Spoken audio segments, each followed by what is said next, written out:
Assalamualaikum warahmatullahi wabarakatuh.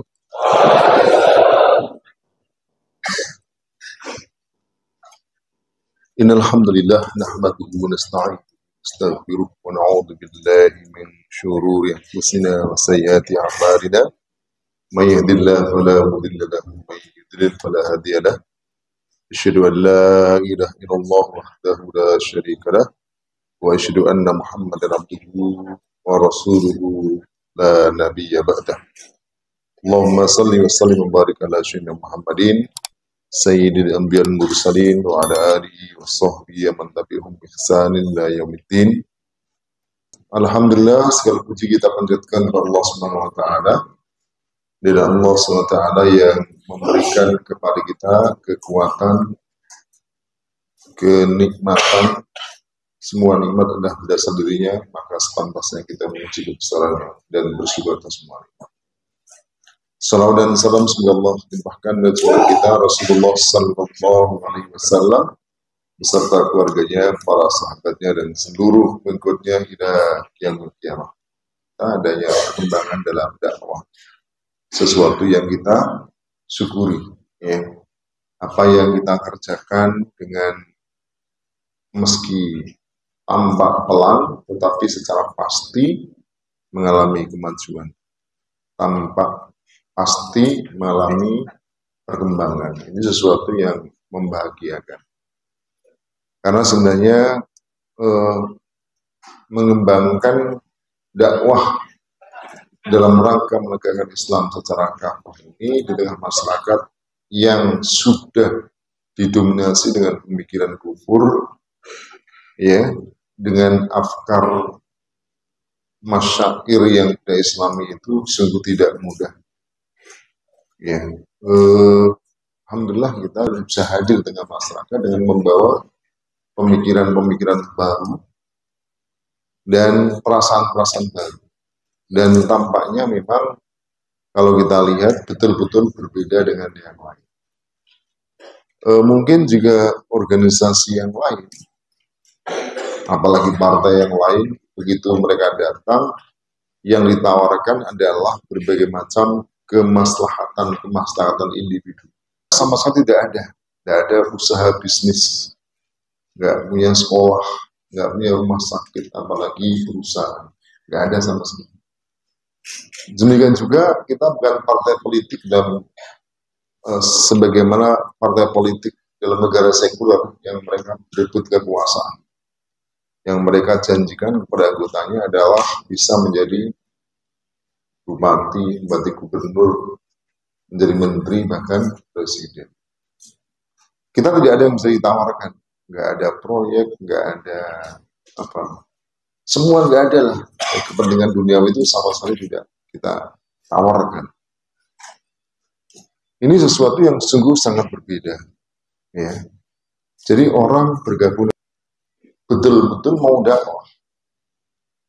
Kalau kepingin cari dunia, pasti tidak mendapatkan.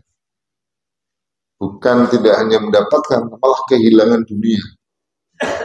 Malah suruh infak tiap bulan, ya. Suruh iltizam, suruh ini, suruh itu, ya. Bahkan ada pertemuan begini. Kalau mungkin yang lain pertemuan begini pulang tanda tangan, nasi amplop pulang, minimal nasi bungkus. Kita nggak ada sama sekali. Jadi saya kira sesuatu yang luar biasa, karena kita berarti satu ya, berhasil mengumpulkan orang-orang yang ikhlas, orang-orang ikhlas, benar-benar mau berjuang. Dan ini sebenarnya kalau kita modal besar sebuah kekuatan sosial, modal besar bagi sebuah partai. Kalau orang berkumpul di partai-partai lain, mereka datang itu untuk mengerubuti, mengambil sesuatu dari partai itu. Begitu partai itu tidak mendapatkan dari partai itu, lari dia ke partai yang lain. Maka kita bisa melihat orang yang di partai-partai itu loncat sana, loncat sini. Sini nggak dapat, loncat sana nggak dapat, loncat lagi, terus tidak berhenti. Bahkan yang loncat kadang-kadang bukan anggotanya, sampai ketua umumnya juga loncat-loncat. Ya loh, ada enggak? Ya. Pendiri partainya itu meloncat. Jadi nggak ada fanatisme, loyalitas. Sekarang mereka datang untuk mengambil. Itu tidak ada yang bisa diambil, lari. Jadi partai-partai itu kelihatannya saja besar, punya suara sekian juta. Tapi itu orang-orang lemah semua. Orang yang tidak ada fanatisme dalam perjuangan itu enggak ada. Ini tidak terjadi karena apa? Karena kekuatan yang menghimpun adalah yang disebut dengan al-quwatur ruhiyah, kekuatan ruhiyah. Bukan al-quwatul madiyah, bukan kekuatan madiyah, bukan al-quwatul ma'nawiyah. Al-quwatul madiyah, kekuatan yang sifatnya material. Sebanyak-banyaknya materi itu masih bisa dihitung. Dapat gaji berapa? Dapat uang berapa? Sebanyak-banyak uang masih bisa dihitung. Tangan nggak bisa ngitung, mesin bisa menghitung. Betul tidak? Selesai. Ya. Masih mahdud terhitung. Demikian juga maknawiyah. Atau demi bangsa, ya, red semua.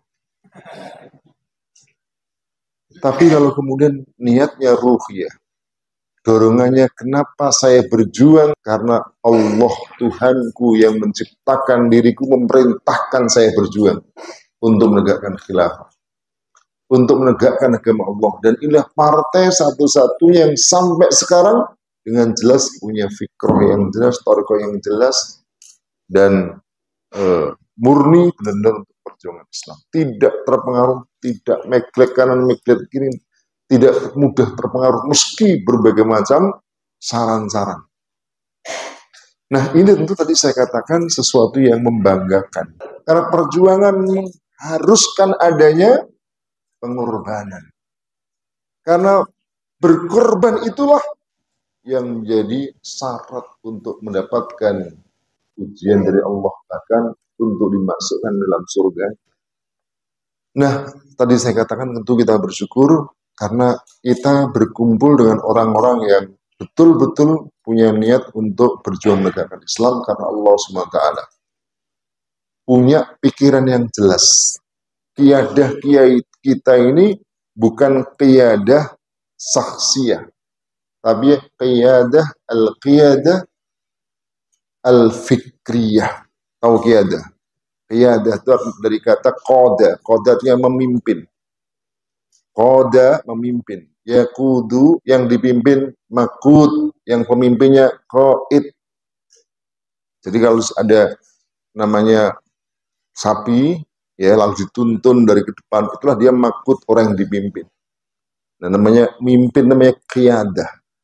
Kalau disebut al-qiyadah saksiyah, berarti kemudian itu pada orang yang belok kiri, ikut kiri, kanan, ikut kanan, berhenti, ikut berhenti, maju, maju, bergantung siapa orangnya. Sementara orang itu tidak bisa dipastikan berarti benar. Contoh misalnya orang Jawa dulu, atau orang Indonesia ada yang punya semboyan merah, kata Bung Karno, merah kata kita. Itu namanya qiyadah saksiyah. Menawarkan bahwa qiyadah kita ini bukan saksiyah. Al-qiyadah al-fikriyah. Pemikiran ini yang mimpin kita. Karena pikiran, karena ide, karena ideologi, karena Islam itu yang mimpin kita. Karena kita dipimpin oleh al-qiyadah fikriyah. Pemikiran kita mengatakan ini yang benar. Tidak bisa dijual. Karena memang yang mimpin kita adalah al-qiyadah al-fikriyah. Pikiran ini, ide ini, afkar ini, yang semua didasarkan kepada dalil. Ini kalau kita lihat, ini kita jadi kita itu aman. Tidak mungkin kita dijual untuk kepentingan pemimpin.